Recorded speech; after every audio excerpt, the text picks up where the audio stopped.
الحمد لله رب العالمين وصلى الله وسلم وبارك على عبده ورسوله محمد وعلى آله وأصحابه أجمعين. السلام عليكم ورحمة الله وبركاته.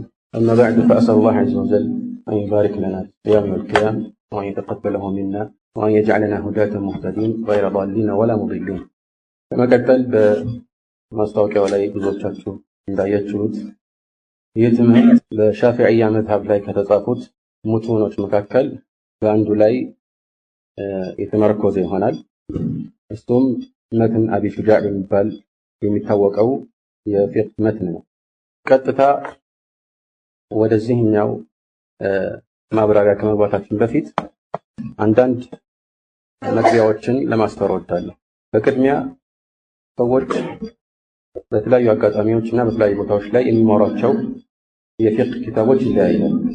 እናም ይህ እንደ ወሲላ ወይም ደግሞ ለሆነ ዓላማ መዳረሻ የሚታይ ከሆነ መለያየቱ የሚያመጣው አሉታዊ ተጽዕኖ ሊኖር አይገባም። ምክንያቱም የሚፈለገው እንደየኪታቡ አይነት ወይ በዚህ መጽሐፍ ውስጥ የተካተቱትን መሳኢሎች አመዛኝ የሆነ አቋም ሆነም አልሆነ ጥቅል መልእክቱን መገንዘብና በዚህ ርዕስ ላይ የሚነሱትን ሸሪዓዊ ፍርዶች በትክክለኛ ግንዛቤ መረዳት ነው። ከዚያ ባለፈ መልኩ ኪታቦቹ ከፍ ባሉና በውስጣቸው የሚጠቀሱ ዝርዝሮች በበዙ ቁጥር እንደሚታወቀው ሰዎች እውቀታቸውም ሲበዛ የመጽሐፉ ማንበብን ዓላማ ቅድም ከጠቀስኩት ለየት ባለ መልኩ ሊይዙት ይችላሉ። በሌላ አነጋገር ይህንን መጽሐፍ የሚያነቡት አመዛኝ የሆነውን አቋም ለመረዳት ወይም ደግሞ በዑለማዎች መካከል በዚህ ርዕስ ላይ ያለውን ውዝግብ ለማጥናትና ይህንን ለመረዳት ሊሆን ይችላል። ነገር ግን እንደዚህ አይነት አጠር ያሉ መትኖች ቅድሚያውኑ የሚጻፉበት ዋነኛ ዓላማ ለጀማሪዎች ፊቅህን የሚረዱበት ቁልፍ እንዲሆናቸው ነው። ስለዚህ ብዙዎች በተለይ ደግሞ በከተማ ሀገር የፊቅህ ኪታቦችን ተገቢ በሆነ መልኩ ላይማሩ ይችላሉ። ይህ በሆነ መልኩ የሚያሳድረው አሉታዊ ተጽዕኖ አለው። ምክንያቱም በፊቅህ ኪታቦች ላይ ዝርዝር የሆኑ ርዕሶች ለአእምሮ በሚመጥንና በሚያስኬድ መልኩ በቅደም ተከተል ይቀመጣሉ እና ያ ሲሆን ደግሞ ሰዎች እነዚህ ርዕሶች አያይዘው ለመረዳት ያላቸው ዝንባሌ ይጨምራል ማለት ነው። በዚህ መሰረት በተለያዩ መዝሐቦች ውስጥ እንደዚህ አይነት አጠር ያሉ መትኖችን እናገኛለን። አንዳንዶች ግን ይህ እዚህ ቦታ ላይ የተጠቀሰው ከደሊሉ ጋር አብሮ የሚሄድ አይደለም፣ ይሄኛው መርዶሽ ነው፣ ለምን ይሄንን እየቀራን ጊዜ እናሳልፋለን የሚል ጥያቄዎችን ሊያነሱ ይችላሉ። ጥያቄ መነሳቱ በራሱ አይከፋም፣ ግን ይሄ አይነት ጥያቄ እንዲነሳ ምክንያት የሚሆነው እንደነዚህ አይነት ኪታቦች ቅድም እንዳልኳችሁ የተዘጋጁባቸውን ምክንያት ሙሉ ለሙሉ ባለመረዳት ነው። ምክንያቱም እነዚህ መጽሐፍት የተዘጋጁት ራጅሕና መርጁሕን አንድ ሰው ገና ከጅምሩ እንዲለይ አይደለም። በዋነኝነት እንደነዚህ አጫጭር የጀማሪ ተብለው የሚዘጋጁ ሙትኖች በዚህ መልኩ የሚዘጋጁት እንደሚታወቀው በውስጡ ወይም በእነዚህ መጽሐፍት ውስጥ ያለውን ቁም ነገሮችን አንድ ሰው መረዳትና ተሰውር ማድረግ እንዲችል ነው። ተሰውር ማለት የነገሩን እውነታ ምን እንደሆነ ከነባራዊ ዓለም ጋር አያይዞ መረዳት ነው። ስለዚህ ይህ አይነት ተሰውር የሌለው ሰው ከዚያ በኋላ ወደ ጠለቀው የኺላፍ ርዕስ መግባቱ ብዙ ጊዜ የማይመጥነው ባህር ውስጥ ለዋና እንደመግባት ነው የሚቆጠርበት። ከዚህ አንጻር እነዚህ ነገሮች የሚዘጋጁት። ነገር ግን ይህ ሁሉ ሲሆን የግድ አንድ ሰው በውስጡ ያሉትን ሁሉ ሐቅ ነው ብሎ እንዲቀበል የሚያስገድደው የለም። ይህ በሁሉም ዑለማዎች ዘንድ የታወቀ ርዕስ ነው። እናም ተመዝሁብ ወይም ደግሞ አንድን መዝሀብ መያዝ ሲባል ሰዎች በተለያየ አይነት መልኩ ሊተረጉሙት ይችላሉ። አንዳንዶች ያንን መዝሀብ የሙስሊም ብሎ ይዞ ከሱ መዝሀብ አቋም ጭራሽ ጥቅጥቅ አለ ማለት ነው ሊያስቡ ይችላሉ። ይሄ ትክክለኛ ያልሆነ አካሄድ ነው። ሌሎች ግን ይህንን እንደ መወጣጫ መሰላል ሊጠቀሙበት ይችላሉ። ይህ ሲሆን ይህ እንደ ወሲላ ነው የታየው። እናም ፊቅህን ለመረዳት አንድ መጽሐፍን በአትኩሮት ማጥናት ስለሚጠቅም ነው በዚህ መልኩ የአንድን መዝሀብ መጽሐፍት ከድሮ ጀምሮ ዑለማዎች ሲያጠኑ የቆዩት። ነገር ግን በሁሉም ስምምነት መሰረት የአንድን መዝሀብ አቋም ይዤ ከቁርአንና ከሐዲስ ጋር ቢጋጭ እንኳን አልወጣም የሚል አቋም ማንጸባረቅ ክልክል ነው። ይሄ በሁሉም ስምምነት የተጸደቀ ነገር ነው። ይህ ሲባል በቁርአንና በሐዲስ ውስጥ ከተጠቀሱት በቀጥታ የሚጋጩ ነገሮችን በብዛት አናገኝም። ነገር ግን አንዳንድ ጊዜ ከደሊል አንፃር አመዛኙን መውሰድ የሁሉም ግዴታ ነው የሚሆነው። ምንም እንኳን ሰዎች ይህንን ለማወቅ ያላቸው ዝንባሌና እውቀት ቢለያይ ማለት ነው። ግን ሁሉም ዑለማዎች አንድ ሰው ምንም በማያወላዳ መልኩ ትክክለኛ የሆነ ቁርአናዊ ወይም ሐዲሳዊ መረጃ ከደረሰው በኋላ የሰዎችን ንግግር ማስቀደም እንደማይገባው ይስማማሉ። الإمام الشافعي እንደተናገሩት أجمع الناس على أن من استبانت له سنة رسول الله صلى الله عليه وسلم لم يكن له ليدعها لقول أحد من الناس كائنا من كان ሁሉም ሰዎች የተስማሙበት ርዕስን ሲጠቁሙ የረሱል ሰለላሁ ዐለይሂ ወሰለም ሱና ግልጽ ሆኖ ለሱ የቀረበለት ሰው የሰዎች ንግግር የማንም ይሁን የማን አስቀድሞ ይሄንን የረሱል ሰለላሁ ዐለይሂ ወሰለም አስተምሮት ወይም ፈለግ መተው እንደማይችል ተስማምተዋል። ይሄ እሳቸው ብቻ ሳይሆን የሁሉም አቋም ነበር። አራቱም መዝሀቦች የራሳቸው የሆኑ ኢማሞች አሏቸው። አራቱም ኢማሞች አደራ የሚሉበት ነጥብ የኛ ንግግር ከቁርአንና ከሐዲስ ጋር ሙሉ ለሙሉ ካልገጠመ የኛ ንግግር ታችሁ የቁርአንና የሐዲስን መልእክት አራምዱ ወይም ይህንን ተቀበሉ የሚል አደራ ከሁሉም ተላልፏል። قال أبو حنيفة الإمام لا ينبغي لمن له إسلام أخذ بأقوالها حتى تعرض على الكتاب والحديث المرتضى ومالك إمام دار الهجرة قال وقد أشار نحو الحجرة كل كلام منه ذو قبول ومنه مردود سوى الرسول والشافعي قال إن رأيتم قولي مخالفا لما رويتم من الحديث فاضربوا الجدار بقول المخالف الأخبار وأحمد قال لهم لا تكتبوا ما قلته بل أصل ذلك اطلبوا دينك لا تقلد الرجال حتى ترى أولاهم مقالا. ስለዚህ ይሄ የአራቱም ወሲያ ወይም ደግሞ ኑዛዜ ነው ማለት ነው። ይህንን ከተረዳን ዘንድ በዛሬው ዕለት የምንጀምረው የአቢ ሽጃዕ መትን እንደሚታወቀው የተዘጋጀው በአልቃዲ አሕመድ እብን ሑሴን አልአስበሃኒ ነው። ይህ ዓሊም በአምስተኛው ክፍለ ዘመን አካባቢ የኖሩ ዓሊም ናቸው። እናም በፊቅህ እውቀታቸው እና ጥልቀታቸው የታወቁ ነበሩ። አልሓፊዝ አቡ ጣሂር ሲለፊ እሳቸውን አግኝቶ ከነገሩት ቁም ነገሮች መካከል ለ40 ዓመት ያህል የሻፊዕያን ፊቅህ እንዳጠኑ ነግረውታል። እናም አልሓፊዝ አቡ ጣሂር ሲለፊም በዚህ ጉዳይ ላይ ሰፊ እውቀት የነበራቸው እና በዘመናቸው ምናልባት የሚወዳደሯቸው በጣም ጥቂት ብቻ እንደነበሩ መስክሯል። ይህንን የነገሩት በ500 ዓመተ ሂጅራ ነበረ። ከዛ በኋላ ምን ያህል እንደቆዩ እርግጠኛ አይደለሁም ይላል። ተለያይቶ ነበረ ማለት ነው። ይህንን መጽሐፍ በዚህ አጠር ባለ መልኩ እንዲያዘጋጁ የገፋፋቸው ከተወሰኑ ቅርብ ሰዎች የቀረበላቸው ጥያቄ ነው። በዚህ ሙቀዲማው ላይ እንደምታዩት من يلالو سألني بعض الأصدقاء حفظهم الله تعالى أن أعمل مختصرا في الفقه على مذهب الإمام الشافعي رحمة الله عليه ورضوانه في غاية الاختصار ونهاية الإيجاز ليقرب على المتعلم درسه ويسهل على المبتدئ حفظه وأن أكثر فيه من التقسيمات وحصر الخصال فأجبت إلى ذلك طالبا للثواب إلى آخر المقال. ስለዚህ ከሆኑ ሰዎች የቀረበላቸው ጥያቄ ነው። ቅርብ ከሚባሉ እንደ ጓደኛ ያሉ ሰዎች የቀረበላቸው ጥያቄ ነበርና አጠር ያለ በኢማም አሻፊዒ ፊቅህ ላይ የተመሰረተ ለጀማሪዎች ሊሆን የሚችል መጽሐፍ እንዲያዘጋጁ ጥያቄ በቀረበላቸው መሰረት አቅርበዋል። ይህንን መጽሐፍ አዘጋጅተዋል ማለት ነው። ስለዚህ መጽሐፍ በመሰረቱ ለጀማሪዎች የሚሆን ነው። እንደሚታወቀው በሀገራችንም ከሀገራችን ውጭም በሻፊዒ መዝሀብ ዑለማዎች ዘንድ በቅደም ተከተል የሚቀሩ በርካታ መጽሐፍት አሉ እና ይህ አንዱ መሆኑ ሁሉም ይስማማበታል። ከዚህ ውጭ ከዚህ ያነሱ በተለይ ደግሞ እድሜያቸው አነስ ባሉ ህፃናት የሚሆኑ አጭር እንደ ሰፊነቱ ነጂ ያሉ መጽሐፍት አሉ። ከዚህ በፊት አንዳንድ ጊዜውን ከዚህ በኋላ የሚቀሩም ይኖራሉ። ከሙቀዲመት አልሐድረሚያ ባፈር ላይ የሚባለው ማለት ነው። الحقيقة ይሄኛው ኪታብ ሙቀዲመት አልሐድረሚያ የሚባለው ሁሉንም የፊቅህ ርዕሶች የሚያካትት አይደለም። ሰዎች ቅድሚያ የዒባዳ ጉዳዮች ይበልጥ ያሳስቧቸዋልና አብዋብ العبادات ወይም አንዳንዶች ደግሞ ሩብዕ العبادات يعني አንድ አራተኛው የዒባዳ ርዕስ ነው ጀርስ የሚጠቀሰውና ይህንን ብቻ ያካተተ ነው። ከሐጅ መጨረስና እስከ ጂሃድ የመሳሰሉት ማለት ነው። ስለዚህ ሙሉ አይደለም። ግን ያ ከመሆኑ ጋር በውስጡ ያሉትን ዝርዝሮችን ስናስተውል በዚህ መጽሐፍ ላይ ካሉት ዝርዝሮች የበለጡ የሰፉ ሆነው እናገኛቸዋለን። ስለዚህ ይህ መትን አቢ ሹጃዕ የሚባለው ከዛ ይልቅ ያጠራሉ። ነገር ግን ልዩነቱ ከዛ በኋላ ያሉ አግባቦችን ወይም ደግሞ የፊቅህ ርዕሶችን ሁሉ አካቷል፣ የተሟላ ነው ማለት ነው። ያ ሆን ብሎ ነው እንግዲህ አቋርጠውት አይደለም፣ ሆን ብሎ ነው ኢባዳን ብቻ ለብቻ ያዘጋጁት። ይሄ ደግሞ የራሱ የሆነ ዓላማ እንዳለው ይታወቃል ማለት ነው።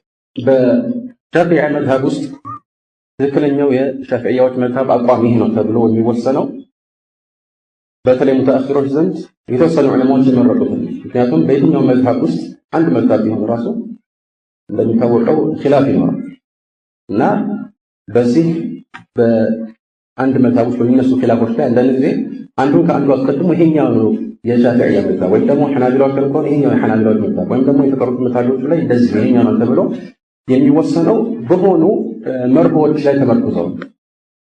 ነገር ግን በብዛት ሰዎች ኢዕቲማድ የሚያደርጉት እንደሚታወቀው በመዝሀብ ሻፊዒ ማለት ነው በሁለት ዓሊሞች ተሕሪር ወይም ደግሞ የነሱ አቋምና መዝሀብ ሻፊዒ ብሎ ያስቀመጡት ጉዳይ ነው። እነሱም አራፊዒ ከሪም አራፊዒና አልኢማም አልነወዊ ናቸው እና የሁለቱ አቋም ከተጋጨ ብዙዎች የነወዊን ያስቀጥላሉ። ይሄ በጥቅል እይታ የሚነገር እንጂ በሁሉም ርዕስ ላይ የነወዊ ከራፊዒ ይቀደም ማለት አይደለም። ከዛ በኋላ እነሱ ጋር ያልተገኙና በአብራሪ ላይ ሊገኙ የሚችሉ ርዕሶችን በተመለከተ ይበልጥ የሻፊዒ መዝሀብ ነው ተብሎ የሚወሰነው እነሱ ዘንድ ላሲማ عند المتأخرين ማለት ነው መጨረሻ አካባቢ የመጡት ዑለማዎች ዘንድ በዋነኝነት ሹሩሕ المنهاج ላይ የተመረኮዘ المنهاج ማለት الإمام النووي የጻፉት መጽሐፍ እንደሆነ ታውቃላችሁ። አጠር ያለ ነው። ረውዳ ከሚለው በጣም ያነሰ ነው። ነገር ግን እንደዚህ አይነቶቹ የሰፋ ነው እና የዚህ ደግሞ ሹሩሓት ወይም ማብራሪያዎች በጣም ብዙ ናቸው። ከነሱ መካከል በዋነኝነት መዝሀቡን ضبط ለማድረግና ለማወቅ ይህ ነው የሻፊዒያ መዝሀብ ብሎ ለመመርኮዝ ብዙዎቹ የሚንተራሱት ሁለት ሸርሖችን ነው። አንደኛው የኢብን ሐጀር አልሃይተሚ ሸርሕ ነው። ሁለተኛው ደግሞ የረምሊ ሸርሕ ነው። የኢብን ሐጀር ሸርሕ ኒሃየት አልሙሕታጅ ይባላል። አፍወን ቱሕፈት አልሙሕታጅ ይባላል። የረምሊ ሸርሕ ደግሞ ኒሃየት አልሙሕታጅ ይባላል። ከዛም ውጭ የዘከሪያ አልአንሳሪ ሼኽ እስላም የሚሉት ሻፊዒያ ማለት ነው መጽሐፎች እዚህ ቦታ ላይ ብዙ ቦታ የሚሰጣቸው ናቸው። ይህ ዛሬ የምንጀምረው የአቢ ሹጃዕ መትን እንደምታዩት አጭር ነው። ያ ከመሆኑ ጋር አንዳንድ ቦታዎች ላይ ሙተአኽር የሆኑ ሻፊዒያዎች የሚኻልፉት አቋም ከማካተቱ ጋር ግን ብዙዎች ለማስተማርና ለጀማሪዎች ደግሞ እንደዚሁ ፊቅህን ለማስተዋወቅ ይጠቀሙበታል። በዚህ የተነሳ ብዙ ዑለማዎች በዚህ መጽሐፍ ላይ የተለያዩ ማብራሪያዎችን አስቀምጠዋል። የታወቁ ማብራሪያዎች አሉ ማለት ነው፣ ሸርሖች አሉት። ሐታ የታወቁ ታላላቅ የኢስላም ሊቃውንት የሚባሉት እንደነ ኢብኑ ደቂቅ አልዒድ ራሳቸው በዚህ ርዕስ ላይ በዚህ መጽሐፍ ላይ ያስቀመጡት ሸርሕ አለ። ግን በብዛት በተለይ በዛሬ ወቅት ከሚታወቁ ሸርሖች መካከል የተወሰኑትን ለመጥቀስ ያህል አንደኛው كفاية الأخيار شرح غاية الاختصار የሚባለው ሸርሕ ነው ለተቂይ الدين الحسني። ይህ ሸርሕ በተወሰነ መልኩ ሰፋ ያለ ነው። ደሊልና ተዕሊል ይጠቅሳል። ብዙዎች የሚጠቀሙበት ሸርሕ ነው። ሸርሕ غاية الاختصار የተባለው ይህ መጽሐፍ ዛሬ የምንማረው ከኪታቡ ሲያም ጀምሮ ማለት ነው። ይህ መጽሐፍ በተለያዩ ስሞች ስለሚታወቅ ነው እና ከስሞቹ መካከል አንዱ غاية الاختصار የሚል ነው። ከየት ተወሰደ? ሙቀዲማው ላይ ቀደም እንዳነበብኩላችሁ ማለት ነው። የጠየቁኝ ምን እንዳደርግላቸው ነው እንዲህ አይነት መጽሐፍ እንዳስቀም አንድ ሕመል ሙክተሰርን ካሉ በኋላ في غاية الاختصار ብለዋል። ሌላው ስሙ الغاية والتقريب የሚል ስም ነው።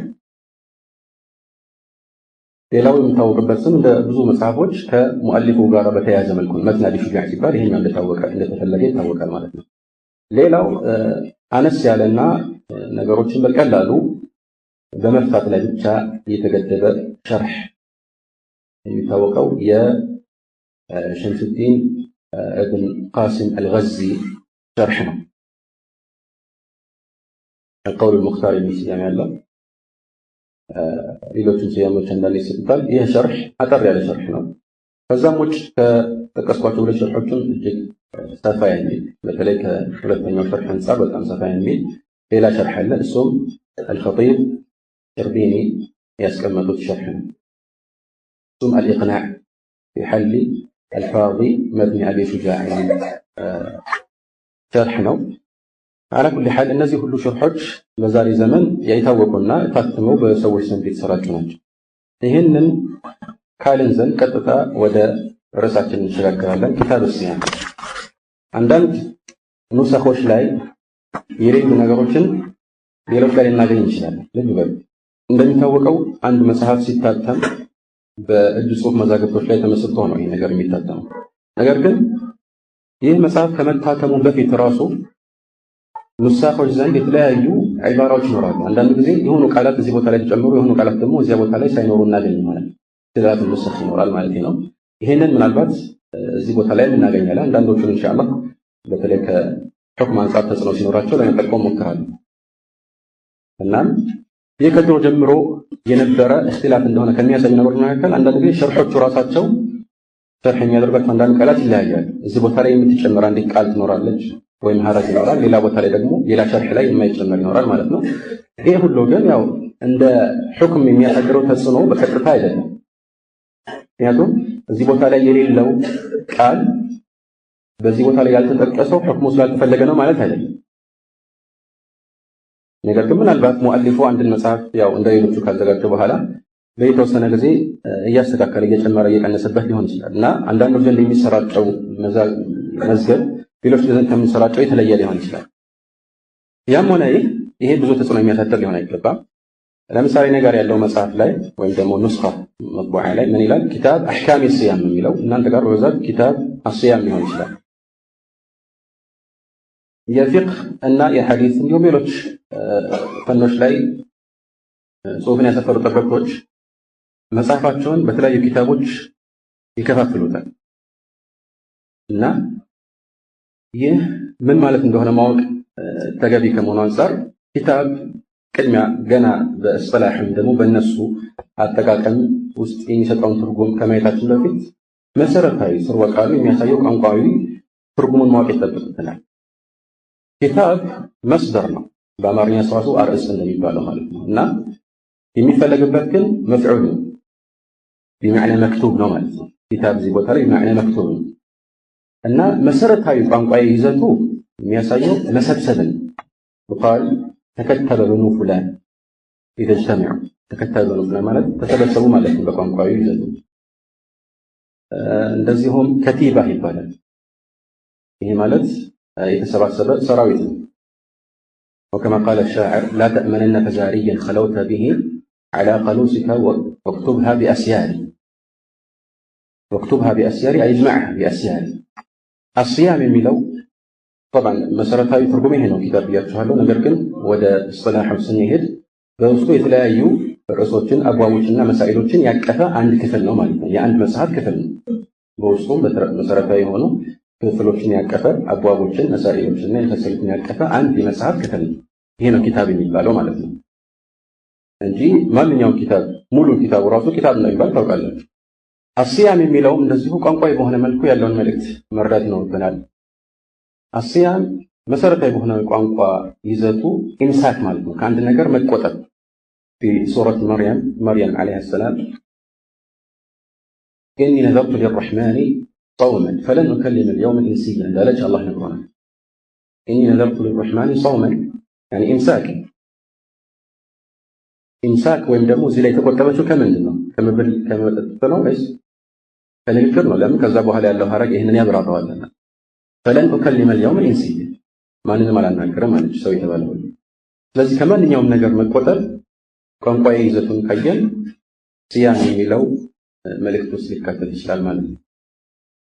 ወለذلك قال الشاعر خيل صيام وخيل غير صائمة تحت العجاج وأخرى تعلو كل جمع. ለፈረሶች ሲያወራ የተወሰኑ ፈረሶች በአማርኛ ሲናሩ ጾመኞች ናቸው ሊባሉ፣ ግን እንደዛ አይደለም። ምክንያቱም ይሄ የሚፈለግበት ኢምሳክ ተቆጥበዋል ማለት ነው። ከምንድን ነው የተቆጠቡት? ይሄ እንግዲህ ያው ገጣሚው ራሱ ይወቀው። ምክንያቱም አንዳንዶች አይ ሙምሲከ ዐን ሰሂል ማለት ነው። ሰሂል ማለት የፈረስ ድምፅ ነው። ስለዚህ ድምፅ አታወጣም። የተወሰኑት ፈረሶች ድምፅ አይወጡም ማለት ነው። የተወሰኑት ደግሞ ከምግብ ነው የሚቆጠሩት ማለት ነው። ከምግብ የሚቆጠሩት ያው መቼም የፈረስ ከምግብ መቆጠብ ሸሪዓ የሆነ ጾም እንዳልሆነ የታወቀ ነው። ስለዚህ የቋንቋ ይዘት ነው ያለው።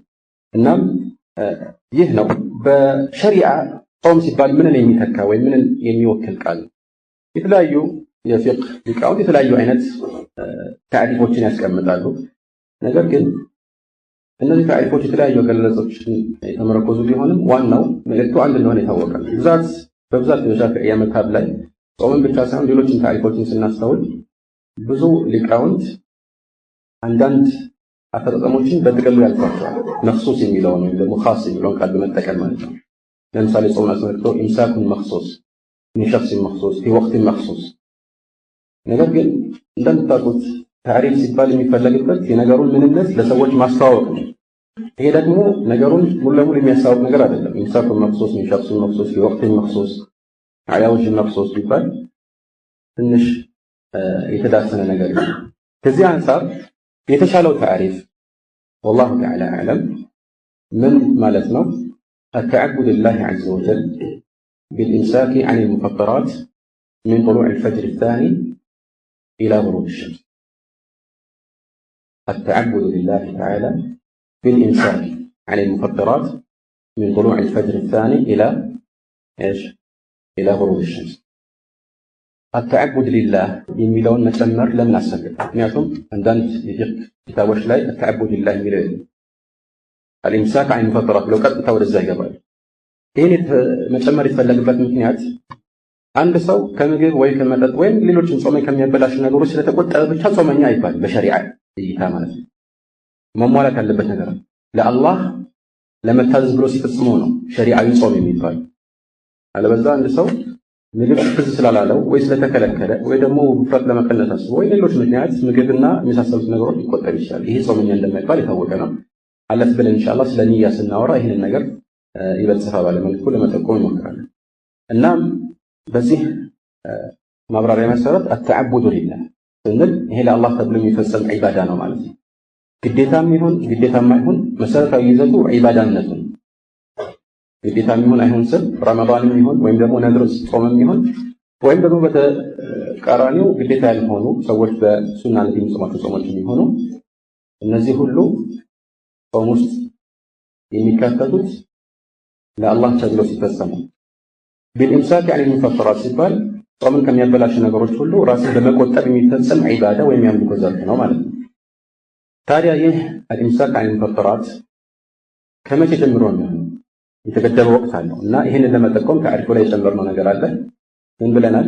ሚን ጡሉዕ አልፈጅር ታኒ ኢላ ጉሩብ ሸምስ። ስለዚህ ጾም የሚጀምረው እንደሚታወቀው ሚን ጡሉዕ አልፈጅር ታኒ ሁለተኛው ፈጅር ከወጣበት ጊዜ አንስቶ ነው ማለት ነው። ፈጅር ወይም ደግሞ በተለምዶ እኛ ጎህ የምንለው ነገር ሁለት አይነት ነው። ፈጅር ካዚብ እና ፈጅር ሳዲቅ እና ፈጅር ካዚብ ወይም ውሸታሙ ፈጅር ተብሎ በተለምዶ አረቦች ዘንድ የሚታወቀው መጀመሪያ የሚታይ የብርሃን ወጋገን ነው። ይህ የብርሃን ወጋገን በአድማስ ላይ የተሰራጨ ሳይሆን ሰማይን ሙሉ ለሙሉ ከምስራቅ ጀምሮ መሀል ላይ ሰንጥቆ የሚያልፍ መስመር ቢጤ ነው እና ይህ መስመር ከግራና ከቀኝ ትንሽ እንደ ጮራ ወጣ ወጣ ያሉ ምልክቶች ስላሉት አንዳንዶች ዘንድ ከዘነብ ሰርሓን ይሉታል። ይሄ በአንዳንድ ሐዲሶች ላይ ተጠቅሷል። ልክ የቀበሮ ጭራ ይመስላል። ይሄ ሐቂቃ ትክክለኛው ፈጅር ከመምጣቱ አንዳንድ ጊዜ ከአንድ ሰዓት አንዳንድ ጊዜ ደግሞ ከ45 ደቂቃ ወይም እንዲህ ቀረብ ካሉ ጊዜያት በፊት የሚገኝ። ስለዚህ ይህ ጾም መያዣ ጊዜም አይደለም፣ ፈጅር ሰላት የሚሰገድበትን ጊዜም አይደለም። በትክክለኛው ሐዲስ ላይ በትክክለኛ ሐዲሶች ላይ እንጠቀመው ማለት ነው። ነገር ግን ትክክለኛው ፈጅር ወይም ሁለተኛው ፈጅር ሳዲቅ የሚባለው እውነተኛው ፈጅር ከዚያ በኋላ የሚመጣ ነው። ይህ በምስራቁ አድማስ ላይ በአግድም የተሰራጨ ሰፊ ብርሃን ነው። ዋና ልዩነታቸው ይሄ ነው ማለት ነው። ነገር ግን መብራራት ካስፈለገ በሁለቱ መካከል ያለውን ልዩነት በሶስት ነጥቦች ማስቀመጥ ይቻላል። አንደኛው ነጥብ የመጀመሪያው ፈጅር ቅድም እንዳልኩት እንደ መስመር መሀል ሰማይን ሰንጥቆ የሚያልፍ ነው። ይሄ አንዳንድ ጊዜ በከተማ ላይ ይታይ ይችላል። ግን ብርሃን ብዙ ባልበዛባቸው ቦታዎች ላይ የሚስተዋል ነገር ነው። በተቃራኒ ደግሞ ሁለተኛው ፈጅር እንደ መስመር መሃል ሰማይን የሚሰነጥቅ ሳይሆን ከአድማሱ ጋር የተያያዘ ነው። በምስራቅ አድማስ ላይ ከመሬት ጋር ተገናኝቶ ያለ የሚመስል ሰፊ ብርሃን ነው ማለት። ሁለተኛው ልዩነት የመጀመሪያው ፈጅር ከጥቂት ጊዜ በኋላ ብርሃኑ ጠፍቶ ጨለማ ይነግሳል። የመጀመሪያው ፈጅር። ሁለተኛው ግን ብርሃኑ እየጨመረ ነው የሚለው ፀሐይ እስኪወጣ ድረስ ሙሉ ለሙሉ ፀሐይ እስኪወጣ ድረስ ማለት ነው። ሶስተኛው ልዩነት ይህ የመጀመሪያው ፈጅር ቀጭን ነው፣ እንደ መስመር ያለ ነው። ሁለተኛው ግን ሰፋ ያለ ነው፣ የተሰራጨ ነው። ስለዚህ በምስራቅ አካባቢ ስንመለከት በዚህ ወቅት ላይ እንደ መስመር ያለ ነገር አይደለም የምንመለከተው፣ ሰፋ ያለ በአንዳንድ ጊዜያት ቀላ ያለ ብርሃን ነው ማለት ነው። እንደ ጮራ የሚሰነጥቅ ነገር ሳይሆን ተካድሎ የሚወጣ ብርሃን ነው ማለት ነው። ይሄ ነው ሁለተኛ ፈጅር የሚባለው። ስለዚህ የሶላትና የጾም መያዣ ጊዜዎች የሚጀምሩት ከሁለተኛው ፈጅር ጋር በተያያዘ ነው ማለት ነው። እና መልእክተኛው ዐለይሂ ሰላም ያስመለክቱ በርካታ ሐዲሶች አሉ። ከነዚህ መካከል في صحيح مسلم من حديث سمرة بن جندب መልእክተኛው ዐለይሂ ሰላቱ ወሰላም لا يغرنكم من سحوركم أذان بلال ولا هذا البياض المستطيل ولا بياض الأفق المستطيل هكذا قال حتى يستطير هكذا سحراتنا اسملكتو የቢላል አዛን እንዳሸነግላቸው هنا ምክንያት ምክንያት በሌላ ሐዲስ ላይ እንደተገለጸው في حديث عائشة وغيرها حديث ابن عمر أيضا إن بلالا يؤذن بليل فكلوا واشربوا حتى ينادي ابن أم مكتوم ይላል። ምክንያቱም ፈጅር ሁለት ጊዜ ነበር አዛን የሚባለው። የመጀመሪያው አዛን የሚሰግድ ሰው ካለ ወትር እንደደረሰ እንዲያውቅ፣ ጾመኛም ካለ ደግሞ ተነስቶ እንደ ስሑር እንዲይዝና የመሳሰሉትን ዓላማዎች እየተመለከተ ነው። كما جاء في الحديث إن بلالا يؤذن بليل ليرجع قائمكم ويوقظ نائمكم ليرجع قائمكم رجع የሚለው متعدي ነው። ሰዎች ሊርጅع ይላሉታል ግን አያስፈልግም። أفلا يرون ألا يرجع إليهم قولا لازم متعدي ነው ማለት ነው። ليرجع قائمكم ويوقظ نائمكم لازم የቆመ ካለ የቆመ ሲባል ስራት እየሰገደ ካለ እንዲመለስና ቶሎ ወደ ዊትር እንዲያተኩር፣ ሌላኛው ደግሞ የተኛው እንዲነሳ የሚደረግበት የመጀመሪያ አዛን ነው ማለት ነው። ስለዚህ ይሄኛው አዛን መልእክተኛው ዐለይሂ ሰላም በቀድሞ የሰሙራ ሐዲስ ላይ እንዳይሸነግላችሁ ብለዋል። قال ولا بياض الأفق المستطيل هكذا ከአድማስ እንደዚህ ረጅም ሆኖ የሚስፈነጠረው ብርሃንም እንዳይሸነግላችሁ ይላል። ይሄ የመጀመሪያውን ፈጅር የተመለከተ ነው ማለት ነው። قال حتى يستطير هكذا የመጀመሪያውን يستطيل بالله المستطيل بالله ነው። ይሄኛው ደግሞ حتى يستطير ይሰራጫል ማለት ነው። ይሄ አንድ ሊሆን አይደለም፣ የሆነ ቦታ ላይ እንደመስመር የሚቀመጥ አይደለም። ስለዚህ ጾም ከዚህ ወቅት ነው የሚጀምረው ማለት ነው። ከዛ የሚመጣው ደግሞ በሁሉም ዑለማዎች ስምምነት መሰረት عند غروب الشمس ነው። ፀሐይ ስትገባ ነው። ፀሐይ ስትገባ ሲባል የፀሐይ የሚታየው አካሏ ሙሉ ለሙሉ በእኛ እይታ መሰረት ሲዘልቅ ነው ማለት ነው። ولذلك جاء في الصحيحين من حديث عمر بن الخطاب رضي الله تعالى عنه أن النبي عليه الصلاة والسلام قال إذا أقبل الليل من ها هنا وأدبر النهار من ها هنا وغربت الشمس فقد أفطر الصائم ليلت ከዚህ በኩል ከመጣ ከምዕራብ ማለት ነው ወይስ ከምስራቅ ነው የሚመጣው? የት ነው የሚመጣው? ከምስራቅ ነው የሚመጣው። ፀሐይ በዛ በኩል ስለምትገባ ለሊት በዛ በኩል ይመጣል ማለት አይደለም። ምክንያቱም በዚህ በኩል ፀሐይ ገባች ሲመጣ በዛ በኩል ጨለማ እየወረሰ ይመጣል ማለት ነው አይደል? እንደዚሁም ደግሞ ጨለማው በዚህ በኩል ሲመጣ አሉ أقبل الليل من ها هنا ከምስራቅ ማለት ነው وأدبر النهار من ها هنا ፀሐይ ስትገባ ቀኑ እየተሸ ይሄዳል።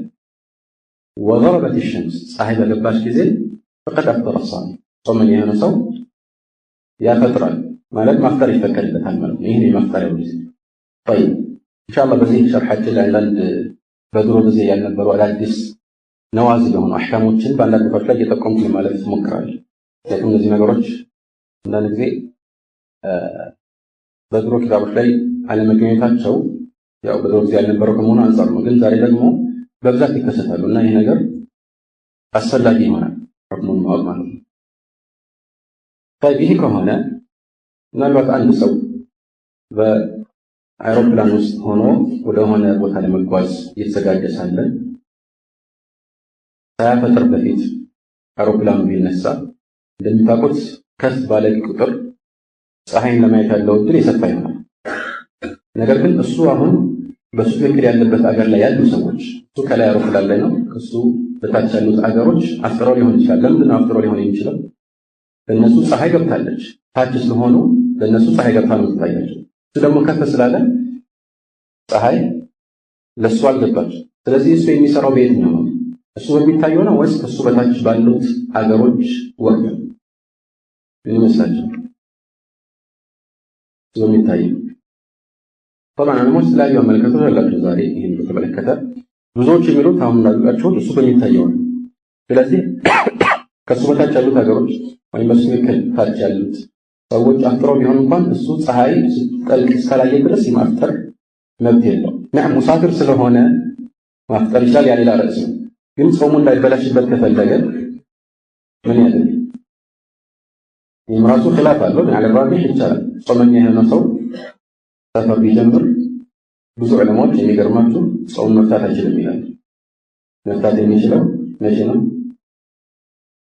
አስቀድሞ ሰፈሩን ከጀመረ ጾም ከመጀመሩ በፊት ማለት ነው። ኢንሻአላህ በፊት ነው። ግን ይህንን ትተን አሁን ጾሙ ትክክል እንዲሆንለት ይህ ሰው ፀሐይ በሱ እይታ መሰረት ስትጠልቅ ማየት መጠበቅ ይጠበቅበታል ወይስ አይጠበቅበትም? ብዙ ዑለማዎች በዘመናችን ያሉ ዑለማዎች ማለት ነው ይህን አስመልክተው የሚሉት መጠበቅ አለበት። የሚመለከተው የራሱ ግን የራሱ እይታ ነው ይሄን ይወስነው ይላሉ። ግን ይህን ከማለታቸው ጋር መጀመሪያ አፍጥሮ ከተነሳ ከዛ በኋላ ፀሐይ ወጥታ ቢያይ ፊጥሩ ትክክል ነው፣ እንደገና ኢምሳክ ማድረግ አይጠበቅበትም ይላሉ። ይሄ በመጀመሪያ እይታ ሲታይ ትንሽ የሚጋጠቁ ይመስላል። ከዚህ አንፃር የተወሰኑት ረሱል ሰለላሁ ዐለይሂ ወሰለም የደነገጉት ህግ በዋነኝነት የሚመለከተው በምድር ላይ ያሉ ሰዎችን እንጂ በአውሮፕላን ላይ ያሉ ሰዎችን አይደለም። ስለዚህ ሰዎች ወቅታቸው ይሄ እስከሆነ ድረስ የእሱም ፍርድ በዋነኝነት እንደሚታወቀው ከታች ያሉ ሰዎችን የተመለከተ ነው ይላል። ማለት ከታች ያሉ ሰዎች ከፈጠሩ ከላይ ያለውም ማፍጠር አለበት ፀሐይ ሊታየው የሚል አቋም አላቸው። ልክ ኢህራም ማድረግ የፈለገ ሰው ለምሳሌ ሚቃት ጋር ሲደርስ አውሮፕላን ላይ ቢሆንም ኢህራም እንደሚያደርግ ቦታው ታች ቢሆንም ግን የሚፈለገው ምልክት ነው፣ ገደብ ነው እና ማለት ነው። ግን ለማንኛውም አህዋጡ ወይም ከኺላፉ ለመውጣት እናም ደግሞ ጾምን በጥንቃቄ ለመጠበቅ ይበልጥ የተሻለውና አመዛኛው አቋም ቅድም እንዳልኳችሁ እሱ ባየው መሰረት ይህን ነገር መስራቱ ነው። ማለት እሱ በሚታየው መልኩ ጾሙ ሊቀጥል ይገባል ማለት ነው። ፀሐይ ስትጠልቅ እስካላየ ድረስ እስክትጠልቅ ይጠብቃል ማለት ነው። ይህ ጾሙ ትክክል እንዲሆን ከፈለገ